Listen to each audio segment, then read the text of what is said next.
জানেন গতকালই উঠেছে পত্রিকায় যে সিএনজি এবং পিএনজির দাম বাড়ানো হচ্ছে। গত বছরও এইভাবে বাড়ানো হয়েছে। আমরা বুঝতে পারি না যে সিএনজি এবং পিএনজি যে গ্যাস, এই গ্যাসটা ত্রিপুরা থেকে উত্তোলিত হয়।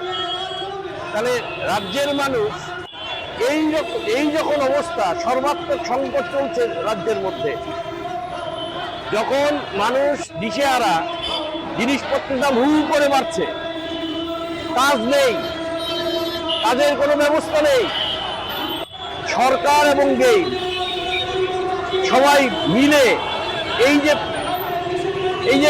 যে এত বড় একটা আক্রমণ করলো সাধারণ মানুষের উপর, এর বিরুদ্ধে এসইউসিআই কমিউনিস্ট দেশের একমাত্র গরিব সাধারণ মানুষের দল হিসাবে আমরা মনে করি এইটা শুধুমাত্র জনবিরোধী নয়, এই আক্রমণকে রোধ করা উচিত এবং রাজ্যের আগরতলায় এবং বিভিন্ন জায়গায় যেহেতু সিএনজি গ্যাস পিএনজি গ্যাস গেছে, এখন যাচ্ছে বিভিন্ন মহকুমাগুলিতে, আমরা মনে করি রাজ্যের সাধারণ মানুষ, খেটে খাওয়া মানুষ যেন এর বিরুদ্ধে ঐক্যমত হয়ে একটা দলমত নির্বিশেষে এর বিরুদ্ধে আন্দোলন গড়ে তোলে এবং এই আন্দোলনের মধ্য দিয়ে সরকার এবং গেইলকে বাধ্য করে যাতে এই যে অন্যায় জনবিরোধী নীতি গ্রহণ করেছে তার থেকে সরে আসতে।